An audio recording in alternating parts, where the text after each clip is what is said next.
everybody. It was a beautiful day yesterday. I don't know, is today nice? Have you guys been outside at all? Nice. It's nice. Oh, great. I had no idea. Good, that's good. Spring is here.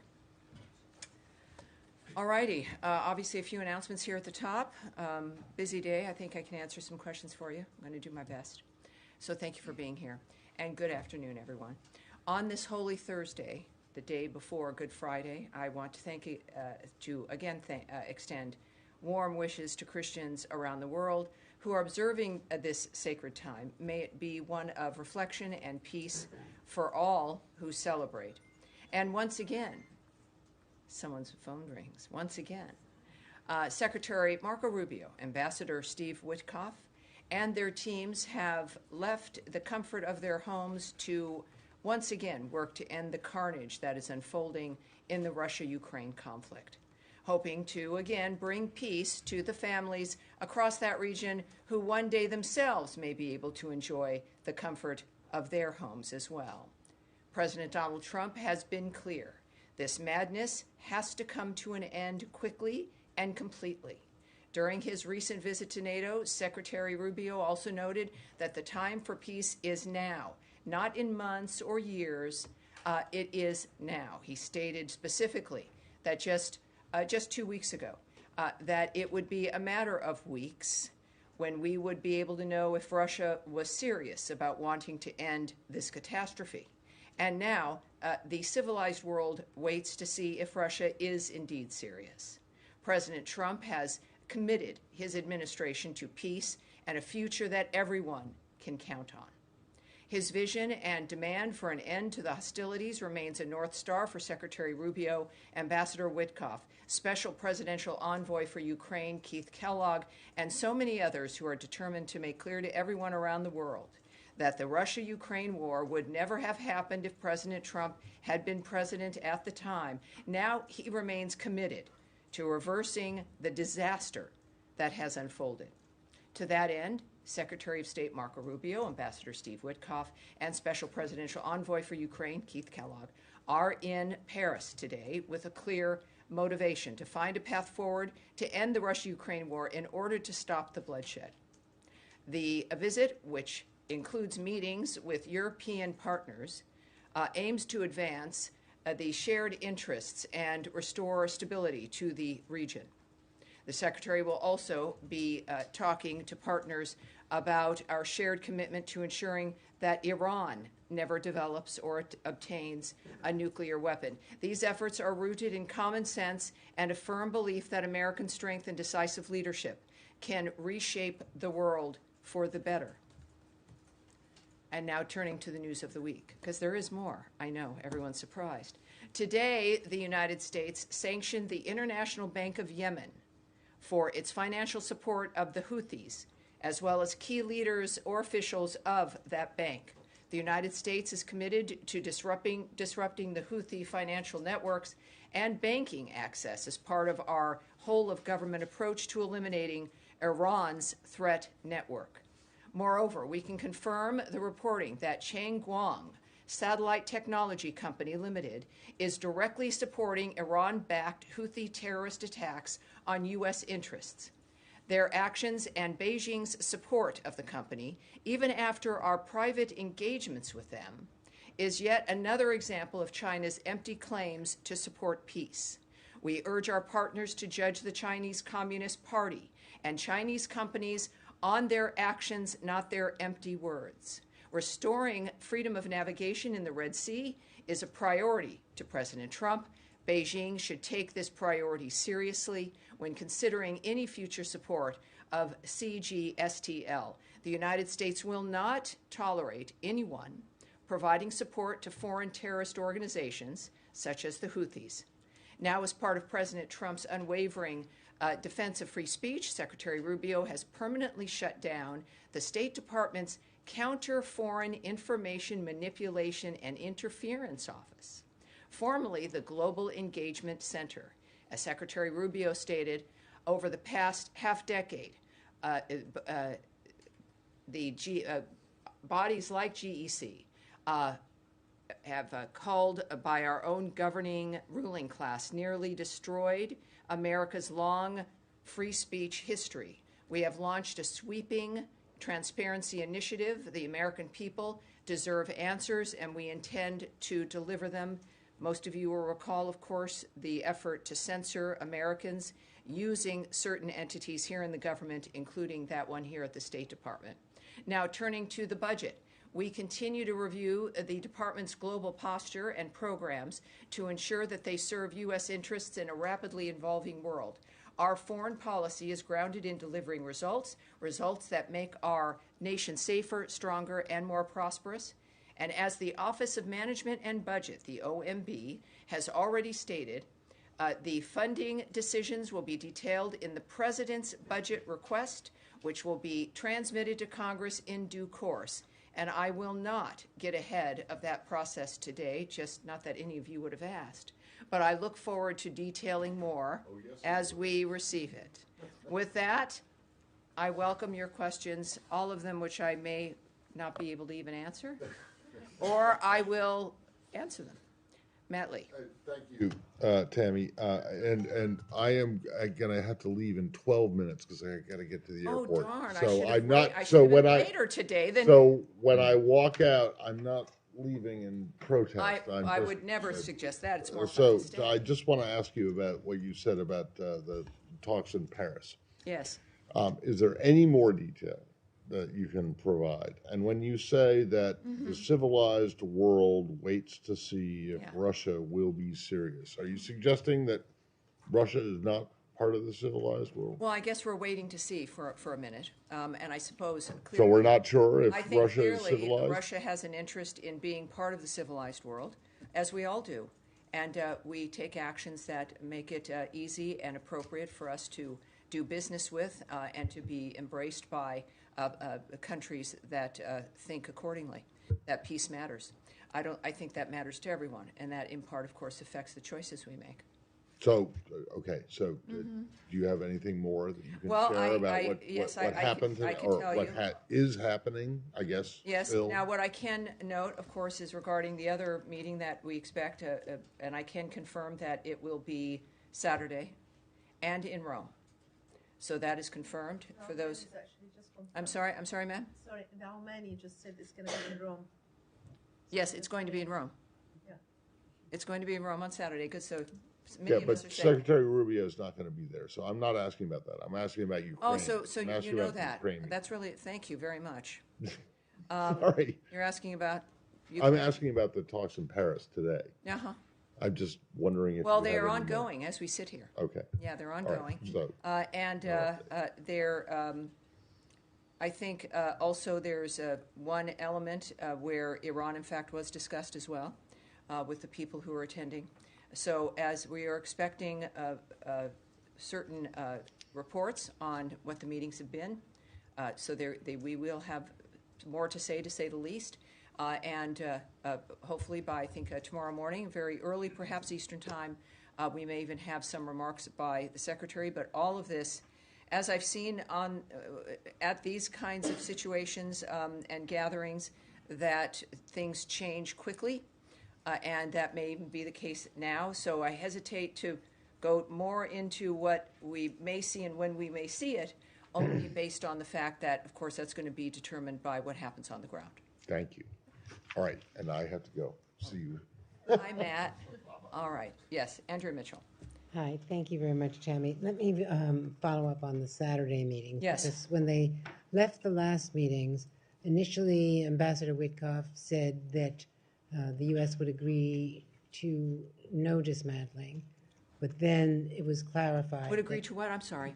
To not require Iran to dismantle everything that they had. That if the Iranian position has been, according to my best understanding, that they want to retain enough for a peaceful nuclear power, for a civilian program with verification under the NPT, and are willing to give up what they had broken out to 60% in the last couple of years, alarming the U.S. and other And allies everyone, and the yes. rest of the world.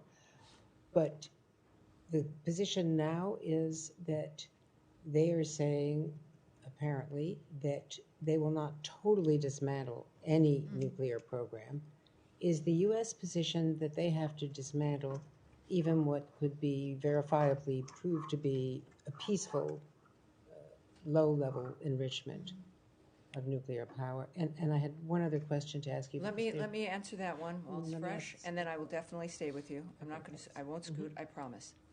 But this is important because I understand it's an important question. But that is, of course, if we were going to be negotiating through our conversations, or on television or anywhere else, we wouldn't need to be going to Rome on Saturday.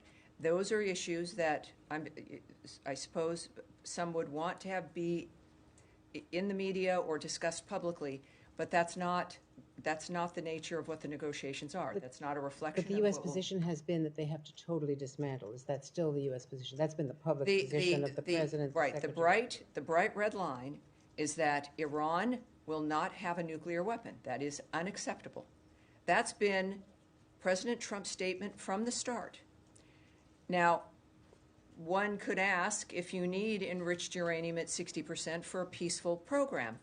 I'm not in those negotiations. I don't know what questions will be asked, but that is the bright red line. And that's going to be discussed in private between the people who are assigned to have that conversation. And if there's anything, we know it's what is acceptable and not acceptable to President Trump, and that position has been clear. No, I understand that. Yes, ma'am.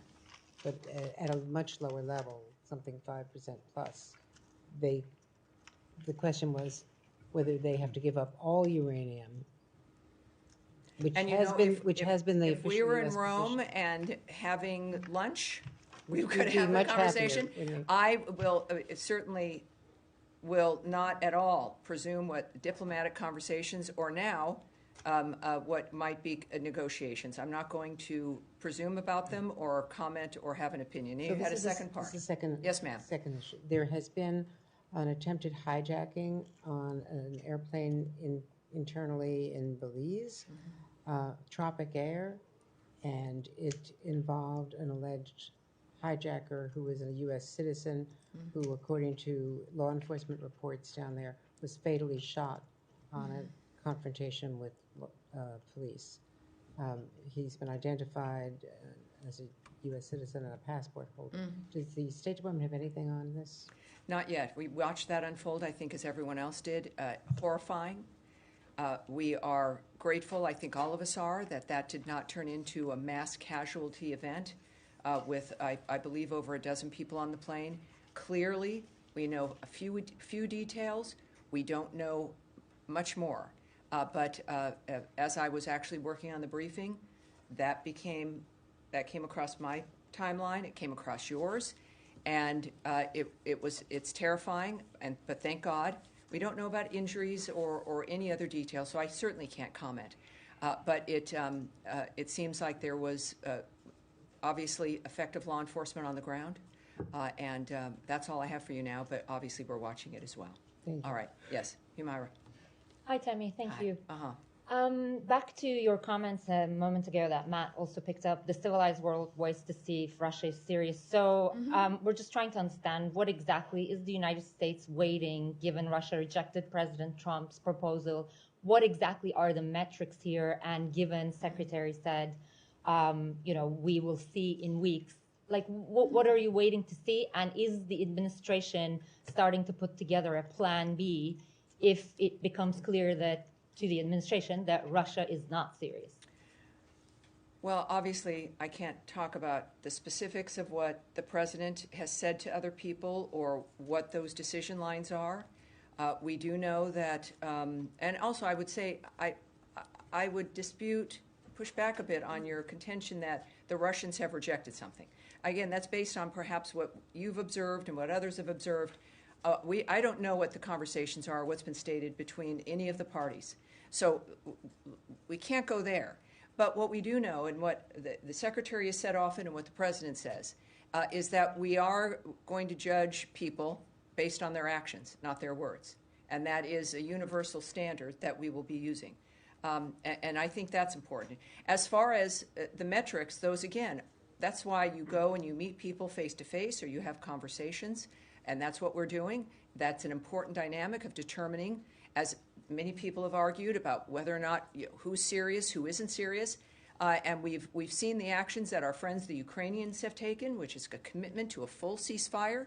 The nature of the actions that they've said that they would do, that has been clear from the start. And it's understandable. You've got two parties here, and we have a standard. And so that's why, though, we have now, again, our best and brightest are in Paris, making this determination, which is clearly complicated. And as far as the Secretary noting it'll be a matter of weeks, that again is a judgment and a statement that I think all of us can understand on a timeline, but clearly is based in what it is they say that they expect to see. I am not privy to that, and those conversations, of course, all day long and continuing on right now, I would guess are to determine that. Right. Just one follow-up. The French actually, even though the conversations are ongoing, they described the current conversations so far excellent, positive, constructive. I don't want to put words in your mouth, but do you have some adjectives to describe how it has been so far? Yeah, I think it's nice when any party to a conversation of this sort believes that it's positive, and that's great. That's great news. It's good news. What I care about is what President Trump and Secretary Rubio think when it comes to what they have asked for and what they expect and what the United States expects. That is the standard that the world looks for, and we'll know then what will come from that. The French being happy is fabulous. I love the French. I love Paris. It's a great country. It really is. And one must go. I know there's, stuff about the French in America, but it really is. Traveling is wonderful. Meeting people is terrific. And the French are great people. But what I do know is that through today, as they've been talking in that wonderful, exquisite capital, more people have died who expected to be alive tonight and tomorrow, who will miss Good Friday, who will miss Easter, who just enjoyed Passover. So we can think about the feelings of diplomats, which are important, but what matters is the end result, what the United States is able to deliver and achieve during those meetings, and what the United States wants, frankly, to make this a situation that this is the first involvement and the nature of both parties at the table since the beginning of this atrocity. And that speaks to the power of Trump, the power of diplomacy in the United States. So that's good news, but the better news will be when America and President Trump's expectations are met. Yes, sir. Thank you, Tammy. Appreciate it. Two questions. First off, number one, President of Lebanon remarked yesterday that he intends to disarm Hezbollah by the end of the year, but he said it needs to be done on a bilateral basis without foreign interference or foreign pressure. I wanted to get states' reaction to that comment from the Lebanese president and ask how it might shape Deputy Special Envoy Ortegas' role going forward in dealing with the Lebanon portfolio. You always ask me things that I have opinions on. Would love to answer. I'm happy to hear your opinion. But I can't, as the state. I'm here to talk to you about what results of things, what we're intending, what we're doing. Certainly not speculating on what Morgan Ortegas will be able to do, what any special envoy will be able to do, what our response to another nation's leader will do. Or what they are stating. What we do know, of course, and what is clear and remains clear, is that we want a peace in that entire region, obviously. We are dealing with the Iran threat, which, of course, includes Hezbollah, let alone Hamas, and the Houthis. This is an encompassing dynamic. So I leave that, for very good reason, to diplomats, and we know that they're addressing and aware of all the other aspects there, but we stand with Israel. This is not difficult, as is the reason why we're there and why we stand with Israel. Second question. It's been 3 weeks now since Elise Stefanik withdrew from the nomination for UN ambassador. Mm-hmm. A draft came out, it was leaked, I guess, yesterday, but a draft is always a window into an administration's thinking, zeroing out funding. If it's real. If it's real. If it actually came from where they say it came from, but go ahead. zeroing out funding for the UN. So I'm trying to find out. Oh, yes. Is there a correlation here between the lack of willingness to put forward another candidate and how long? Oh my, the how long does- conversation. So over drinks at night with you must be amazing. I look forward to that. But how long? With an interim ambassador in there, doesn't it do damage No. to drag out the No. process this long? No, it's I think you've been around for a while. The budget process is a long one. We're also going through a process here of cutting down the budget because the deficit and the problems we've had, the way we've been spending is unsustainable. And so the president is making America great again by making sure she doesn't collapse economically. That's one of those standards. When it comes to, we've seen the process. I'm not going to speak to the choices President Trump has made or the nature of Congress and the issue of majorities and minorities, and the fact, though, that there is a great deal of talent that he has to choose from for the UN ambassador, for every other position here. It's people perhaps who haven't been in government, people who have been, people who've never been ambassadors, people who could be. It really opens up his point of view and who he knows and what he expects, like Steve Witkoff, Ambassador Witkoff, remarkable man, now playing an extraordinary role in trying to achieve world peace. That is maybe not something that was ever on his plate, but it's happening. I would say the talent that is here is more than enough for the president to choose another candidate. And secondly, that other story which we addressed on Tuesday about zeroing out NATO and the UN is absurd. The fact is the funding might look different, but it also will be more effective, more efficient funding that allow us perhaps to do even more as we deal with waste, fraud, and abuse. It is something you've heard before, but it's worth repeating. So then when we deal with NATO, Secretary Rubio has stated repeatedly we are committed to NATO, but one that is viable. And our love for NATO will be part of, exampled by our assisting them and encouraging them to become more viable and to be more financially independent. For the UN clearly needs a strong American voice, as we've seen that it can make a difference, and we are going to have one. President Trump will make that decision, and it will be a good one. Thank you, Tammy. All right. Yes, sir. Thank you, Tammy. I'll also go back to Ukraine with two questions. Yes, sir. China. You probably have heard President Zelensky's latest statement on China, saying that China supplies Russia with manpower, gunpower, and even helps them to manufacture some weapons inside Russia. This sort of goes back to your earlier statement a couple of days ago about China, providing nearly 80% of dual-use supplies to Russia. There are calls from the Congress, bipartisan calls, urging the administration to, come up with sanctions on China. Are you planning to take any action to prevent this from happening? Well, we know, of course, I don't need to mention the word tariffs to everyone, but these are things that are not about punishment of any one nation, but it's about a fair playing field.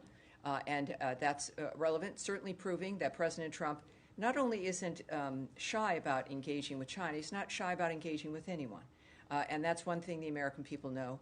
And I think also our commentary and the nature of the actions we're taking in general when it comes to China's choices have been clear. One thing speaking of China and the nature of what they're involved in, I will tell you something, it's a little bit out of the Ukraine region, is that there is a Chinese company providing satellite imagery to the Houthis. The Houthis. And we are aware of those reports. That has been, I think, reported originally perhaps by the Financial Times. But China consistently attempts, as you know, to frame itself as a global peacemaker. And however, it is clear that Beijing and China-based companies provide key economic and technical support to regimes like Russia, North Korea, and Iran and its proxies. The CCP continues to enable these regimes, whether it be through the provision of dual-use items Russia needs to sustain its war in Ukraine, North Korea's ballistic missile development, or Iran's support of terrorism across the Middle East. Just again, taking back to my topper bit on Cheng Guang, it's a dynamic where it's clear, as we're learning, their engagement with war and the suffering of people globally. Of course, that remains unacceptable. It is Beijing's support, by the way, of that company, the satellite company, even after we've engaged in discussions with them about this.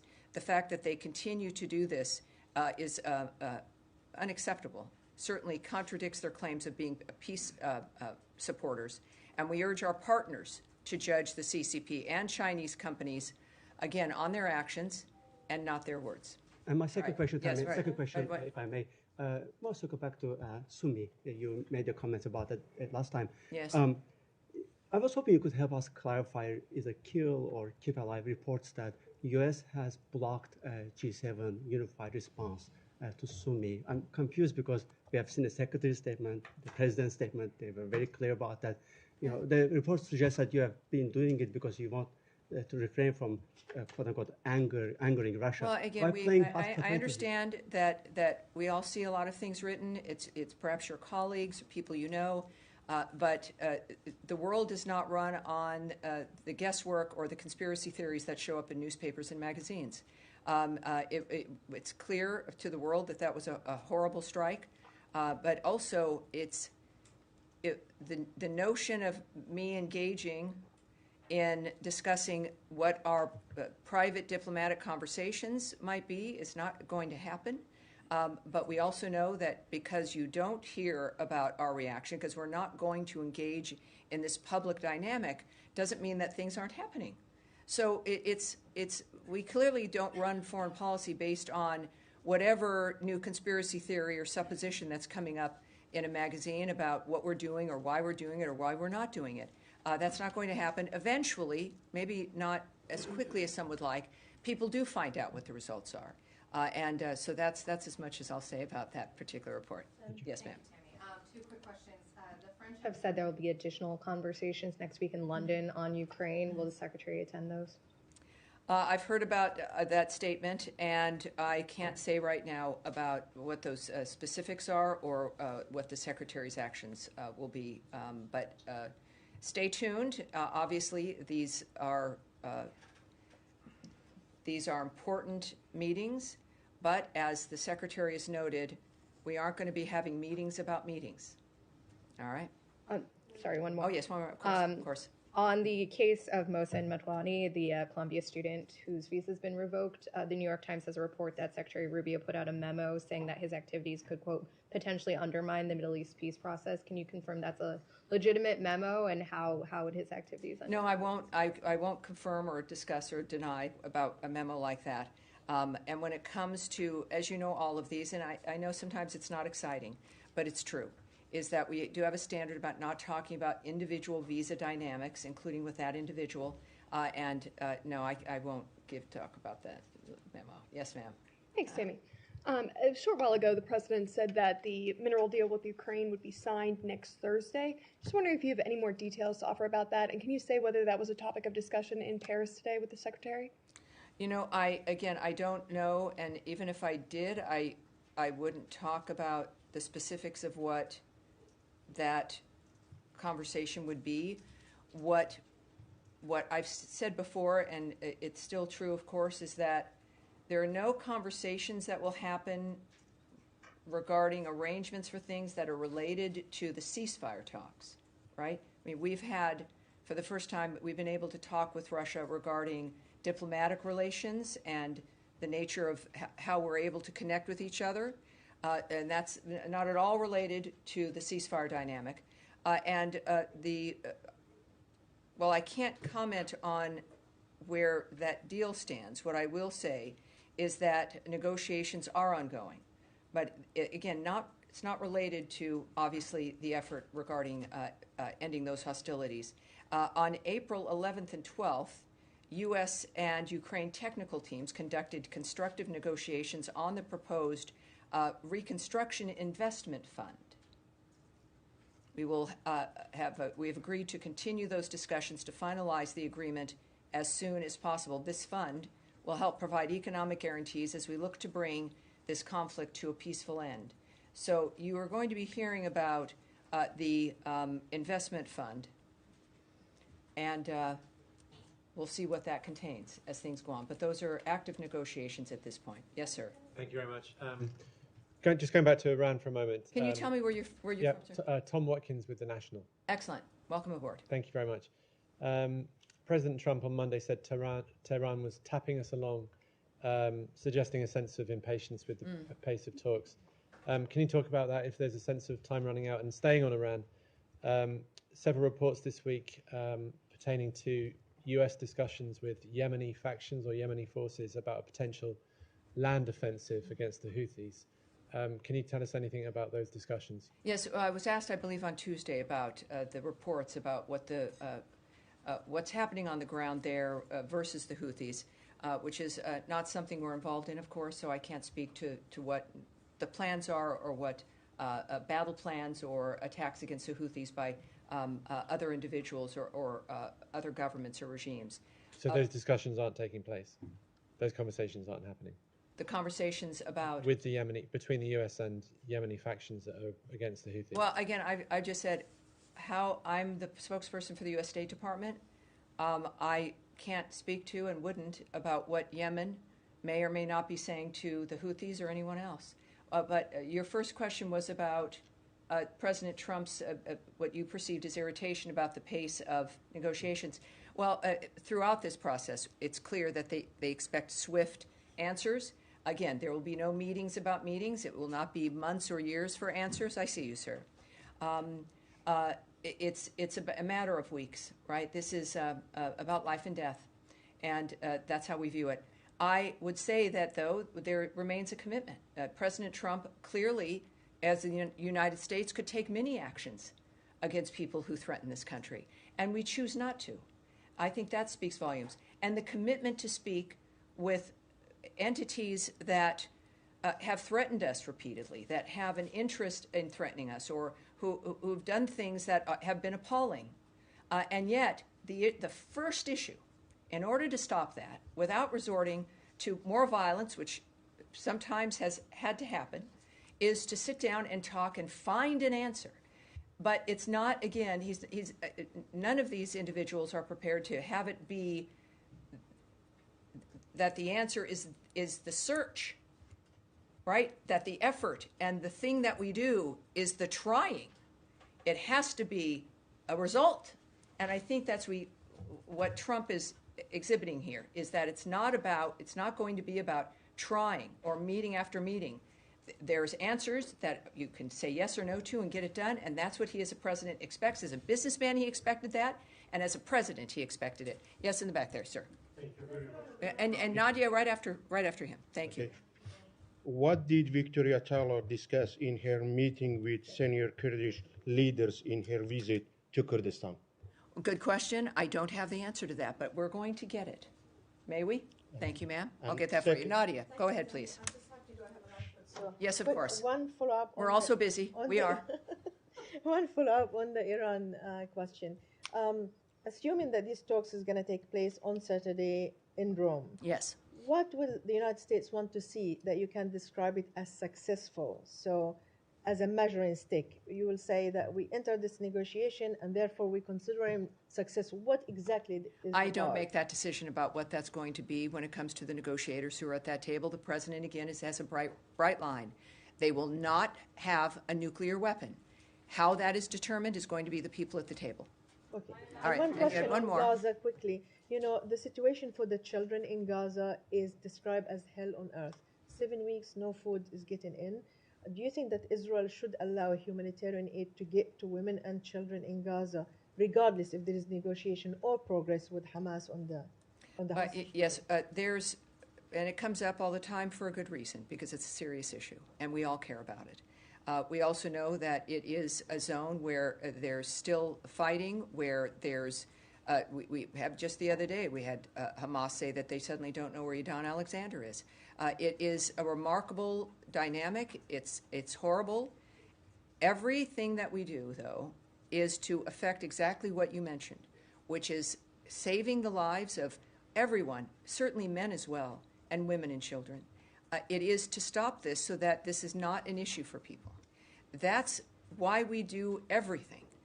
To say that ask whether or not we're concerned during the process when ceasefires are broken or it becomes impossible, of course it's frustrating.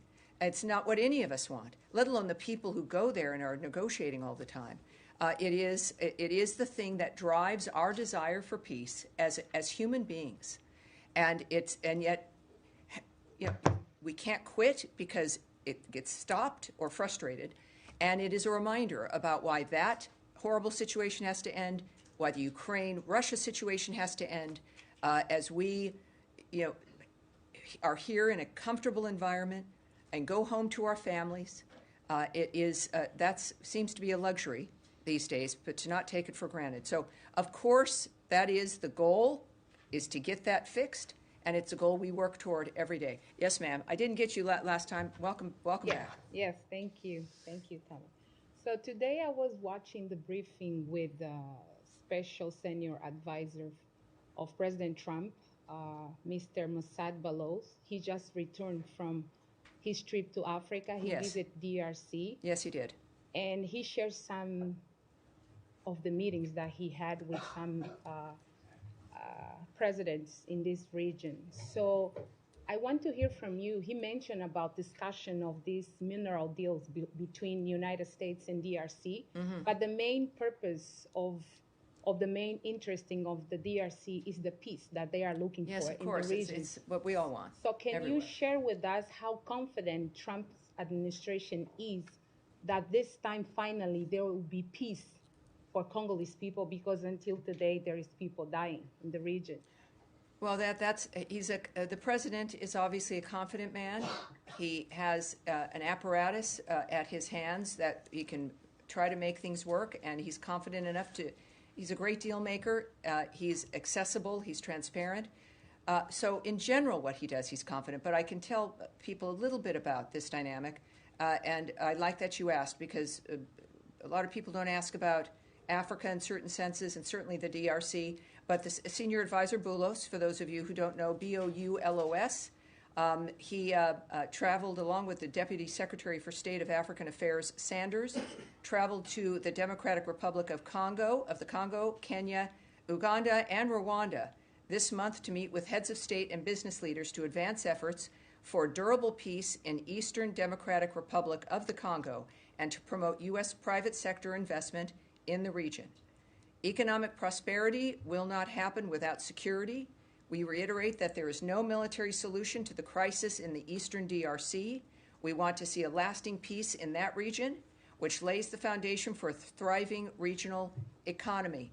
And regarding the mineral deal specifically, he met with the president there, Tshisekedi. Yes. Okay, our countries are working on a minerals agreement that will boost U.S. investment in the DRC's mining sector, and our DRC partners have pledged to facilitate an efficient, transparent, and effective business environment to strengthen our cooperation in this sector and attract U.S. investment that creates jobs and prosperity. We expect that this partnership will involve not only our governments, but a range of private sector partners. We are in the process of determining next steps, and we'll have more to announce in the near future.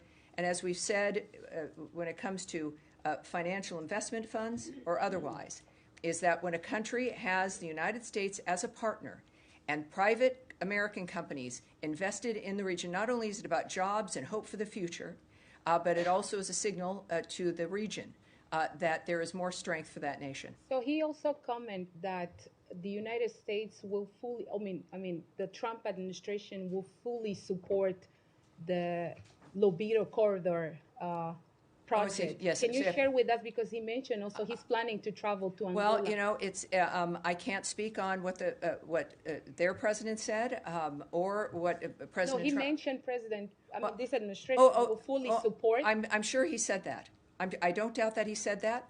I'm not a party to what President Trump may or his advisors or envoys may have said or not said. So he said that. It's not something that I certainly can remark on or confirm. Yes, sir. Yeah, thank you, Tammy. A question about Syria. There are a lot of reports talking about the U.S. is withdrawing or reducing their forces in Syria. This question is not about the military posture, but it's about the administration decision to withdraw or keep their forces in Syria. I remember President Trump said that we are looking at our forces in Syria and we will make a decision. So I'm asking this question to the State Department because the state is a key player in decision-making process and oversee ISIS activities in Syria. Have you made any foreign policy decision regarding the U.S. forces in Syria? And I would like to have your comments on these reports because maybe they will mislead. Well, I know that the State Department is not involved in dealing with ISIS. All right, that's the Department of Defense, right? So we have Homeland Security, certain issues, Department of Defense, and our military. State Department is the diplomatic arm. Of course, we deal with and are partners in issues when it comes to foreign terrorist organizations here, the nature of who's here and how they got here. But we certainly, I can't speak to the nature of that. I can tell you from just my experience is that the Department of Defense routinely reallocates forces based on operational needs and contingencies. So that wouldn't necessarily be unusual. But for a specific answer on that issue, I refer you to the Department of Defense. Yes, Thank sir. you. Thank you so much, Jahan Zabel from ARY News.